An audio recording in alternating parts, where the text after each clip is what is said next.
తెలంగాణలో అధికారంలోకి వచ్చిన జోష్లో ఉన్న కాంగ్రెస్ అగ్రనాయకత్వం ఆంధ్రప్రదేశ్ రాజకీయాలపై కూడా ఫోకస్ పెట్టింది.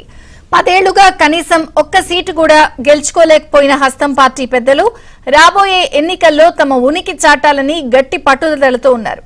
ఇప్పటికే పలువురు నేతలతో చర్చించిన రాహుల్ గాంధీ తాజాగా ఏపీ కాంగ్రెస్ నేతలతో మరోసారి భేటీ కానున్నారు.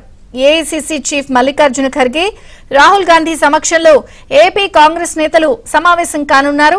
ఏపీలో పార్టీ పరిస్థితితో పాటు రాబోయే ఎన్నికల్లో వ్యవహరించాల్సిన వ్యూహాలపై కూడా ఈ సమావేశంలో చర్చించనున్నారు. ఈ భేటీకి ఏపీ పీసీసీ అధ్యక్షులు గిడుగు రుద్రరాజు, రఘువీరారెడ్డి, పల్లం రాజుతో పాటు సుంకర పద్మశ్రీ సమావేశానికి హాజరు కానున్నారు.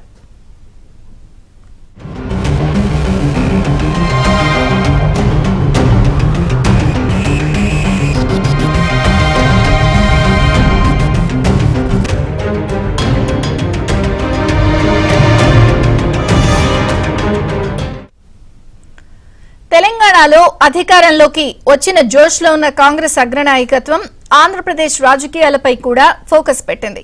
10 ఏళ్లుగా కనీసం ఒక్క సీటు కూడా గెలుచుకోలేకపోయిన హస్తం పార్టీ పెద్దలు రాబోయే ఎన్నికల్లో తమ ఉనికిని చాటాలని గట్టి పట్టుదలతో ఉన్నారు. ఇప్పటికే పలువురు నేతలతో చర్చించిన రాహుల్ గాంధీ తాజాగా ఏపీ కాంగ్రెస్ నేతలతో మరోసారి భేటీ కానున్నారు. ఏఐసీసీ చీఫ్ మల్లికార్జున ఖర్గే రాహుల్ గాంధీ సమక్షంలో ఏపీ కాంగ్రెస్ నేతలు సమావేశం కానున్నారు. ఏపీలో పార్టీ పరిస్థితితో పాటు రాబోయే ఎన్నికల్లో వ్యవహరించాల్సిన వ్యూహాలపై కూడా ఈ సమావేశంలో చర్చించనున్నారు. ఈ భేటీకి ఏపీ పీసీసీ అధ్యక్షులు గిడుగు రుద్రరాజు, రఘువీరారెడ్డి, పల్లం రాజుతో పాటు సుంకర పద్మశ్రీ సమావేశానికి హాజరు కానున్నారు.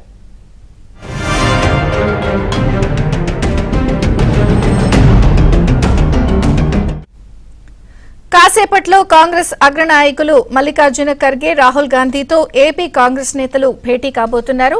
రాబోయే ఎన్నికల్లో ఉనికి చాటేందుకు అలాగే తీసుకోవాల్సిన వ్యూహాలపై కూడా వీరు ఈ భేటీలో చర్చించే అవకాశం ఉంది. పూర్తి వివరాలు మా ప్రతినిధి సతీష్ ఢిల్లీ నుంచి లైవ్ లో వివరాలు అందించడానికి సిద్ధంగా ఉన్నారు. సతీష్.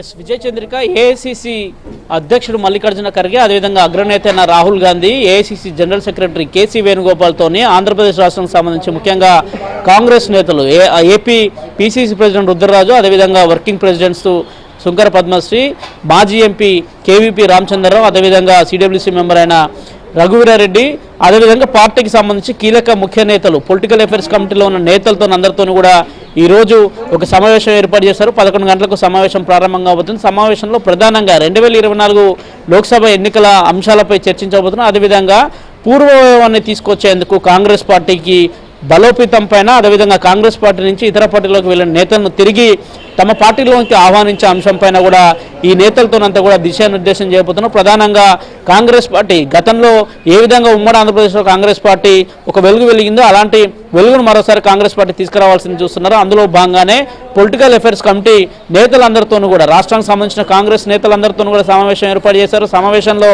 అనేక అంశాలపైన చర్చించబోతున్నారు. ప్రధానంగా పార్టీ బలోపేతం, కనీసం లోక్సభ ఎన్నికల్లో ఖచ్చితంగా అన్ని చోట్ల నుంచి కూడా పోటీ చేసేందుకు కూడా పార్టీ యోచిస్తున్నట్టు తెలుస్తుంది. అందులో భాగంగానే ప్రజల్లోకి మరోసారి కాంగ్రెస్ పార్టీని తీసుకెళ్లాలనే అంశాన్ని కూడా స్పష్టంగా నేతలకు ఒక దిశానిర్దేశం చేయబోతున్నారు. ఇక 10 ఏళ్ల పాలనలో భారతీయ జనతా పార్టీ రాష్ట్ర పునర్విభజన చట్టంలో ఇచ్చిన హామీలను ఎంత మేరకు నెరవేర్చింది, అసలు కేంద్ర ప్రభుత్వం ఇచ్చిన హామీలను ఎంత మేరకు అమలు చేసిన అంశంలో కూడా ఈరోజు సమావేశంలో డిస్కషన్ ఉండబోతుందని కూడా తెలుస్తుంది. ప్రధానంగా ప్రత్యేక హోదా, అమరావతి రాజధాని, ఏకైక రాజధాని, అదేవిధంగా ప్రత్యేక హోదా ఇవ్వాలి ఏపీకి అనేది కూడా కాంగ్రెస్ మొదటి నుంచి చెప్తుంది. అందులో భాగంగానే రాష్ట్రానికి ప్రత్యేక హోదాతో పాటుగా అమరావతి ఏకైక రాజధానిగా ఉండే అంశం గతంలో రాహుల్ గాంధీ కూడా సమావేశంలో చాలా సందర్భాల్లో చెప్పారు. ఇటీవల భారత్ జోడో యాత్ర సందర్భంలో కూడా రాష్ట్రం నుంచి వచ్చిన సందర్భంలో, ఆంధ్రప్రదేశ్కి వచ్చిన సందర్భంలో కూడా రాష్ట్ర నేతలంతా పెద్ద ఎత్తున రాహుల్ గాంధీకి వెల్కమ్ చెప్పడం, తిరిగి పార్టీలో పూర్వవైపు రావడం, చాలా రోజుల నుంచి పార్టీకి దూరంగా ఉన్న రఘువీరారెడ్డి లాంటి సీనియర్ నేతలంతా కూడా ఇప్పుడు పార్టీలో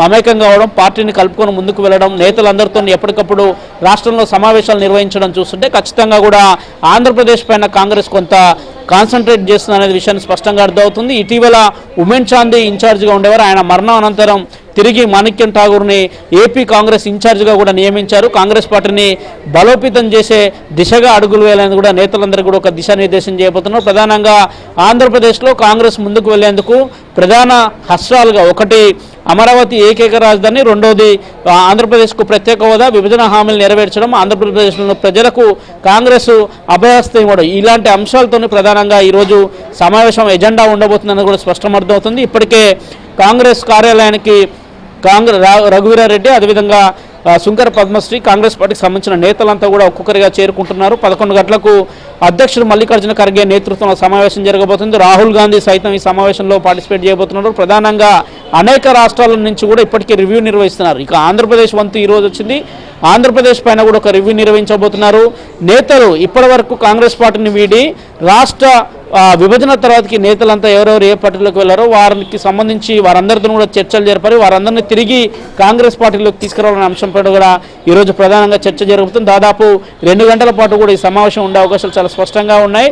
రాహుల్ గాంధీ ఎలాంటి దిశానిర్దేశం చేస్తారనేది కూడా చూడాల్సి ఉంటుంది. కాంగ్రెస్ పార్టీ నేతలు చెప్తుంది మాత్రం అమరావతి ఏకైక రాజధానిగా ఉండాలి. మొదటి నుంచి కూడా కాంగ్రెస్ దానికి కట్టుబడి ఉంది. అదేవిధంగా ప్రత్యేక హోదాకు కూడా కాంగ్రెస్ కట్టుబడి ఉంది. ఖచ్చితంగా ఈ అంశాలను గతంలో కూడా అనేక సమావేశాల సందర్భం కూడా మేము నిర్వహించాము. ప్రస్తుతానికి అదే స్టాండ్ మీద కట్టుబడి ఉన్నామనేది కూడా నేతలు చెప్తున్నారు. 11 గంటలకు సమావేశం ప్రారంభం కాబోతుంది. Vijayachandrika. Right Satish, thank you.